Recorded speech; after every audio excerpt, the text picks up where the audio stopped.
আসসালামু আলাইকুম and hello everyone. Eva's লাইফস্টাইলে আরও একটি নতুন ব্লগ দেখার জন্য আপনাদের সবাইকে ওয়েলকাম জানাচ্ছি।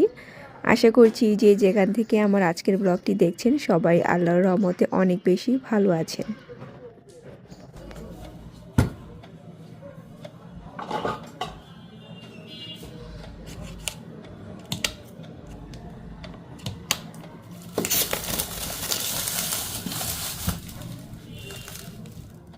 সেদিন লিয়ানার জন্য এই লাঞ্চ বক্সটা কিনলাম। তো বেশ অনেক দিন ধরে এরকম একটা লাঞ্চ বক্স আমি চাচ্ছিলাম, কিন্তু বেস্ট বাইতে আমার যাওয়াও হচ্ছে না আর কেনাও হচ্ছে না। আর হচ্ছে মিস্টার ডিআইওয়াইতে তো অনেকবার গিয়েছি, কিন্তু এই ধরনের লাঞ্চ বক্স আমি দেখিনি। আর যেগুলো ছিল ওইগুলো হচ্ছে একদম পুরো প্যাকেট দিয়ে এমনভাবে র্যাপিং করা যে ভালো মতো বোঝাই যাচ্ছে না জিনিসটা কী। তো সেদিন একটা শপে আমি এটা পেয়ে গেলাম, তো ভাবলাম যে নিয়ে নেই। আর এইটার মধ্যে হচ্ছে আপনার একটি স্পুন, তারপর হচ্ছে চপস্টিকও দেওয়া আছে। আর এমনিতে তো লাঞ্চ বক্স অনেকগুলোই আছে, 3-4টা কম্পার্টমেন্টের, কিন্তু ওইগুলো অনেক হচ্ছে আপনার বড়, এর জন্য ওগুলো আর কেনা হয়নি। তা আমি এগুলো মানে ট্রাই করে দেখছিলাম যে আসলে ভালো মতো মানে এয়ারটাইট কিনা, একটা খাবার আরেকটার সাথে গিয়ে আবার লেগে যাবে কিনা, কিংবা লিকুইড দিলে হচ্ছে পড়ে যাবে কিনা। পরে আমি পানি দিয়ে বেশ ভালো মতো ঝাঁকিয়ে দেখেছি, দেখলাম যে না, মানে বেশ ভালো বক্সটা।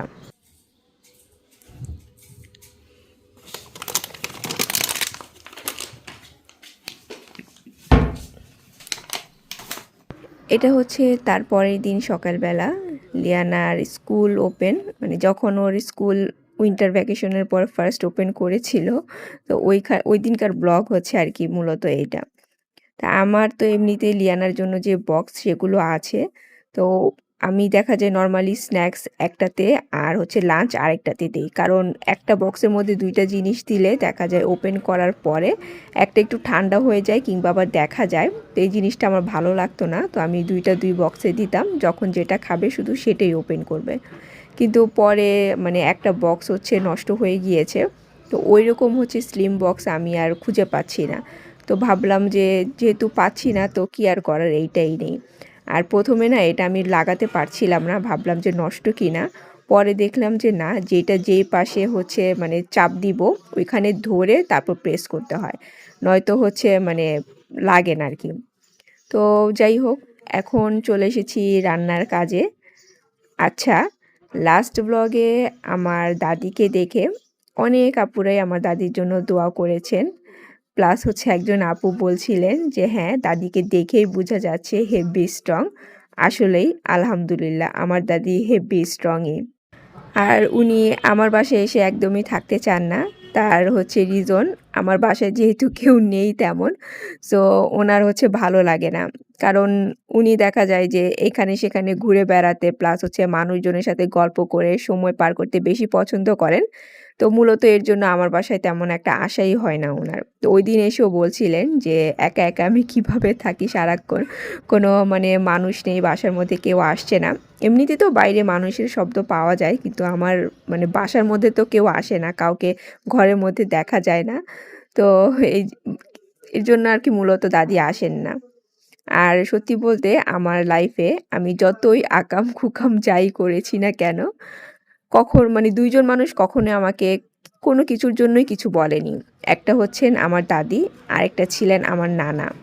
তো আমার দাদি তো এখনও পর্যন্ত বেঁচে আছেন আলহামদুলিল্লাহ, কিন্তু যাকে আমি সবচেয়ে বেশি ভালোবাসতাম আর পছন্দ করতাম সেই মানুষটাই নেই, আর সেটা হচ্ছেন আমার নানা। আমি আমার নানাকে খুব মিস করি। সেই সাথে আরেকজন আপু বলছিলেন পাশে যে ওনারা ছিলেন, ওনারা কারা? আপনি হয়তো নতুন আপু, এর জন্য জানেন না। যারা আমার রেগুলার ব্লগ দেখেন তারা নিশ্চয়ই জানেন যে আমার আম্মু আব্বু এসেছিল, আমার দাদি তো আর একা আসতে পারবে না। তো যাই হোক, এখন রান্না রিলেটেড কথা বলি। এই যে দেখেন, মাঝে মধ্যে মানে নিজেকে এমন কি বলে ছোঁচা টাইপের মনে হয় যে যা দেখি তাই খেতে ইচ্ছে করে। তো সেই দিন দেখলাম যে ছোট মাছ দিয়ে এরকম করে মানে সবজি দিয়ে রান্না করছে। তো ভাবলাম যে আমিও করব, কিন্তু আমার কাছে তো ওইরকম মিক্স মানে ছোট মাছ নেই।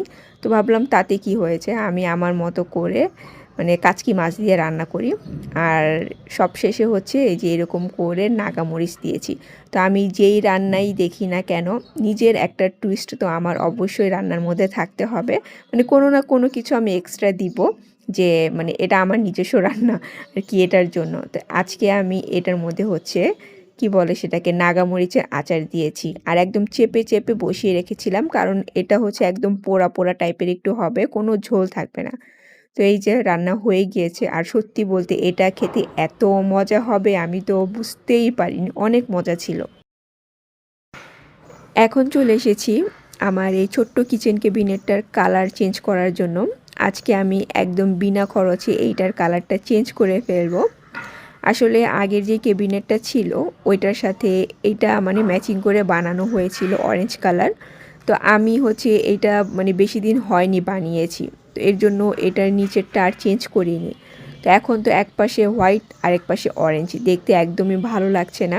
তো ভাবলাম যে মানে এটাও চেঞ্জ করার দরকার। তো যারা ক্যাবিনেট লাগাতে এসেছিল ওই দিনই আমি ওদেরকে বলেছিলাম যে আমি এই ক্যাবিনেটের পাল্লাটা জাস্ট চেঞ্জ করতে চাচ্ছি, আর সিঙ্কের নিচে একটা মানে পাল্লা লাগাতে চাচ্ছিলাম। তো ওনারা মেজারমেন্ট নিয়ে গিয়েছিল, কিন্তু যাওয়ার পরে হচ্ছে আমার সাথে আর কোনো কন্ট্যাক্ট করেনি। তো আমি হচ্ছে মানে ওদেরকে একবার একটা এসএমএস করেছিলাম, কিন্তু রিপ্লাই দেয়নি। তো ভাবলাম যে গিয়ে আবার যোগাযোগ করব। দেন হঠাৎ আমার মাথায় আসলো সেদিন যে আমি আমার ক্যাবিনেটের উপর মার্বেল পেপার লাগিয়েছিলাম, তো ওইটা তো অনেকখানি বেঁচে গিয়েছে। তো মাপ দিয়ে দেখলাম যে হ্যাঁ, যতখানি বেঁচেছে ওইটা দিয়ে এটা কভার হয়ে যাবে। তো যেই চিন্তা সেই কাজ, সো কেটে কুটে আমি হচ্ছে ওই পেপারটা এখানে লাগিয়ে নিয়েছি। আর এমনিতেও আপনার এরকম মার্বেল পেপার যারা সেল করে ওইখানে কিন্তু দেখায় যে বিভিন্ন ফার্নিচারে ওই জিনিসগুলো লাগানো যায়। তো আমি হচ্ছে বুদ্ধি করে ভাবলাম যে থাক, আর টাকা খরচ করার দরকার নেই, এটা দিয়েই কাজ চালিয়ে দেই। আর দেখতে কিন্তু মানে একদমই সামনাসামনি বোঝা যায় না যে আমি কোনো পেপার লাগিয়েছি, মনে হয় যে এটাও মানে সাদা একটা ক্যাবিনেট। তো আমি এই যে বিনা খরচে কালারটা চেঞ্জ করে নিলাম। অনেক আপুরে হয়তো বা বলতে পারেন যে পেপার কেনার তো টাকা লেগেছে, বিনা খরচ কীভাবে হলো? কারণ পেপারটা আমি কিনেছি ঠিক আছে, কিন্তু এইটার জন্য কিনিনি, যে এটার পারপাসে কিনেছিলাম ওইটাতে তো ইউজ করেছি, করার পর এগুলো লেফট ওভার রয়ে গিয়েছিল, তো ওইটা দিয়েই হচ্ছে চেঞ্জ করেছি। এখন এই যে সিঙ্কের এই পাশটা দেখতে ভালো লাগছে না, এখন এটা নিয়ে চিন্তা করছি যে এইটাতে কি করা যায়। অনেক দিন পরে আজকে গ্রিন টি খাচ্ছি, আর এই গ্রিন টি বানানোটা দেখেন আমি কতভাবে ক্যামেরাটাকে মুভ করেছি। আসলে সবসময় ইচ্ছা করে এরকম সুন্দর করে ব্লগ বানাতে, কিন্তু আমি হচ্ছে একটু অলস প্রকৃতির মানুষ।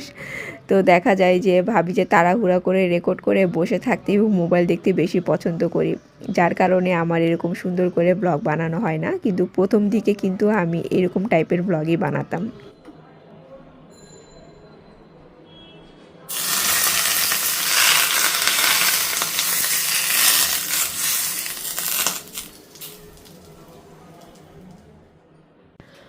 অফ ক্যামেরাতে আজকে আবারও আমি বেশ কিছু ডাম্পলিং বানিয়ে নিয়েছি, আর এবার একটু বেশি করে বানানো হয়েছে।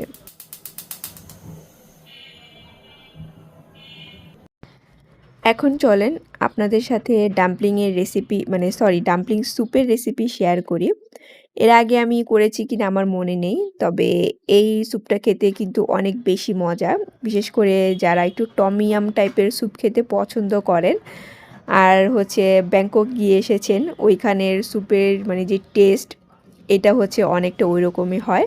এটা আমার কথা না, মানে আমি তো রান্না করি, আমার কাছে তো ভালো লাগবে, কিন্তু আমার বাসায় যারা আসেন এবং এসে এই স্যুপটা খায় তারাই বলে আর কি, এর জন্য আমি বললাম।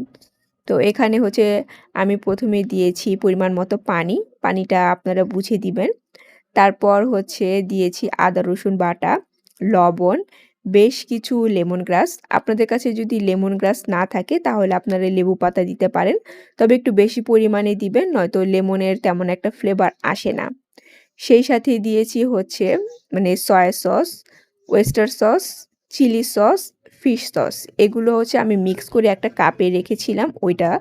বেশি করে টমেটো সস, দেন দিয়েছি হচ্ছে চিকেন পাউডার। আপনাদের কাছে যদি চিকেন পাউডার না থাকে তাহলে আপনারা নর কিংবা ম্যাগির যে চিকেন স্টক কিংবা চিকেন কিউব পাওয়া যায় ওইটা অ্যাড করতে পারেন, বাট এটা মাস্ট এখানে দিবেন। সেই সাথে দিয়েছিলাম হচ্ছে চিলি অয়েল, এটাও দেওয়ার চেষ্টা করবেন। আসলে মানে ২-১ টা জিনিস ছাড়া মূলত দেখা যায় যে এই স্যুপ বানানো সবকিছু আমাদের ঘরে সবারই কম বেশি থাকে। জাস্ট ২-১ টা আইটেম আপনাদের কিনে আনতে হবে এই আরকি। এরপর আমি হচ্ছে মানে মিক্স করে ঢাকনা দিয়ে ঢেকে দিয়েছিলাম। পানিটা বলক এসে বেশ ৩-৪ মিনিট আমি হচ্ছে এটাকে রান্না করেছি। মানে পানিটা ফুটানোর সাথে, সাথে আরকি এগুলো দেয়া যাবে না। ৩-৪ মিনিট রান্না করতে হবে। দেন আমি একে, একে এখানে চিকেন বল আর ডাম্পলিংগুলো দিয়ে দিলাম। চিকেন বলটা অপশনাল, আপনাদের কাছে না থাকলে স্কিপ করতে পারেন, বাট যদি থাকে এটা মাস্ট দিবেন কারণ খেতে খুবই মজার হয়। আর মানে এমন সময় ডাম্পলিংগুলো দিবেন যেন আপনাদের ডাম্পলিং যদি মানে ফ্রোজেন থাকে তাহলে ৮ মিনিটের মতো রান্না করতে হবে, এরকম পর্যায়ে দিবেন। কারণ ওভারকুক হয়ে গেলে ডাম্পলিংগুলো একদম বেশি সফট হয়ে যায় আর মাংসটা খুলে চলে আসে, মানে শেল থেকে ভিতরের মাংসটা চলে আসে আর কি। তো ৭-৮ মিনিট বয়েল করবেন ঘড়ির টাইম ধরে। আমার যখন অলমোস্ট ৩-৪ মিনিট হয়ে গিয়েছে, এ পর্যায়ে আমি দিয়ে দিলাম বাঁধাকপি। তো বাঁধাকপির সাইজটা একটু বড় করে রেখেছি। আর স্যুপের মধ্যে বাঁধাকপি খেতে অনেক মজা লাগে। আর আপনারা চাইলে এখানে কি বলে আপনাকে, এখন যেহেতু শীতের সিজন, মানে পেঁয়াজ কলি দিতে পারেন, পেঁয়াজ দিতে পারেন, আবার গাজরও দিতে পারেন। এটা আপনাদের উপর ডিপেন্ড করে আর কি, কে কী দিয়ে খেতে পছন্দ করেন। তা আমি নরমালি দেখা যায় যে পেঁয়াজ কলিটা ইউজ করি, কিন্তু আনফরচুনেটলি আজকে আমার ঘরে ছিল না, তাই আর দেয়া হয়নি। আর নামানোর ঠিক ২ থেকে ৩ মিনিট আগে অল্প একটু পানির মধ্যে অল্প একটু কর্নফ্লাওয়ার গুলিয়ে রাখবেন, সেটা দিবেন। বেশি দিবেন না, বেশি দিলে হচ্ছে বেশি থিক হয়ে যাবে থাই স্যুপের মতো। আর এই স্যুপটা হচ্ছে থাই স্যুপের মতো থিক হলে অত বেশি ভালো লাগে না, মানে লিকুইড থাকলে বেশি ভালো লাগে, মানে থিন একটা স্যুপ হবে। তো নেড়ে চেড়ে মিক্স করে দিবেন আর লবণটা অবশ্যই চেক করবেন। সেই সাথে হচ্ছে আপনারা একটু টেস্ট করে বানাবেন, এটা আমি সস টাইপের কোনো কিছু রান্না করলে সবসময় বলি, কারণ মানে টেস্ট না করলে বোঝা যায় না এটা ভালো হয়েছে না খারাপ হয়েছে। তাই হচ্ছে আমি আপনাদেরকে পরিমাণটা বললাম না। আর সেই সাথে হচ্ছে গোলমরিচও দিয়েছি, এটা ঝাল কতটুকু খাবেন ওটার উপর ডিপেন্ড করে। নামানোর ঠিক আগ মুহূর্তে ২ চামচ আমি লেবুর রস দিয়েছি, সেই সাথে দিয়েছি হচ্ছে বেশ কিছু কাঁচামরিচ কুচি। এখন আমি এটা মানে ঢাকনা দিয়ে ঢেকে চুলা থেকে নামিয়ে নিব। তৈরি হয়ে গেল আমার চিকেন ডাম্পলিং স্যুপ। আজকে আরএমের জন্য এই ব্যাটম্যান মানে পেয়ালাটা বের করলাম। এরকম আমি দেখা যায় যে সেট কিনে রেখেছি তার জন্য, কিন্তু তেমন কোনো কিছু সবসময় দেয়া হয় না। রেগুলার যে বাটি থাকে ওইগুলোতে ইউজ করা হয়, তো ভাবলাম যে আজকে এটাতে সার্ভ করি। আর হচ্ছে লিয়ানা খাবে না, লিয়ানা আর হচ্ছে ডিনারে এই ধরনের খাবার খেতে ভালো লাগে না, সে হচ্ছে ভাত পোলাও প্রেমী, ওইগুলোই খেতে বেশি পছন্দ করে। আচ্ছা, এই ট্রেটা দেখে মনে পড়লো একজন আপু জানতে চাচ্ছিলেন এটার প্রাইস কত নিয়েছে। এটা ৳৪০০ দিয়ে কিনেছিলাম। এটা একটা চপিং বোর্ড হলেও আমি কিন্তু বিভিন্ন পারপাসে ইউজ করি, খাবার সার্ভ করি, চপ করি। তবে রেগুলার যে খাবার চপিংয়ের কাজ সেটা আমি তেমন একটা এটাতে করি না, অন্য একটা চপিং বোর্ডে করি। আর এই যে দেখেন, খাবার সার্ভ করতে গিয়ে হঠাৎ করে কারেন্ট চলে গেল। আর আমার এখনো পর্যন্ত ব্যাটারিটা কেনা হয়নি। সেদিন ইলেকট্রিশিয়ান বলল ব্যাটারি চেঞ্জ করতে হবে, ব্যাটারিটা নষ্ট হয়ে গিয়েছে। তো শীতের জন্য এখনো পর্যন্ত করিনি, কিন্তু কারেন্ট কিন্তু ঠিকই যাচ্ছে। তো ভাবলাম যে বেশ ভালোই হলো। এবছর এখনো পর্যন্ত ক্যান্ডেল লাইট ডিনার হয়নি। তো এই খাবারও রান্না করেছি আর কারেন্টও চলে গেল। তো আমাদের আজকে ক্যান্ডেল লাইট ডিনার হয়ে যাচ্ছে। তবে কারেন্ট কিন্তু গিয়ে ২ মিনিটও মানে ছিল না, সাথে, সাথে চলে এসেছে। তো আফটার ডিনার আমার খুব মানে মিষ্টি টাইপ কিছু খাওয়ার ক্রেভিংস হচ্ছিল। মাঝে মধ্যে নিজেকে মানে যে নেশাখোর মনে হয়, মানুষ গাঁজা খেলে যেমন লাগে না, মানে যখন ইচ্ছে করে না খেলে একদম পুরো পাগলের মতো লাগে, আমার অবস্থা হচ্ছে এরকম। খুঁজে টুজে ফ্রিজে দেখলাম একটু আইসক্রিম ছিল, তো এই শীতের সময় বসে আমি হচ্ছে ডিনার করে আইসক্রিম খাচ্ছি। আর আপনাদের কাছ থেকে এখানে বিদায় নিয়ে নিচ্ছি। Take care and always love yourself. আল্লাহ হাফেজ।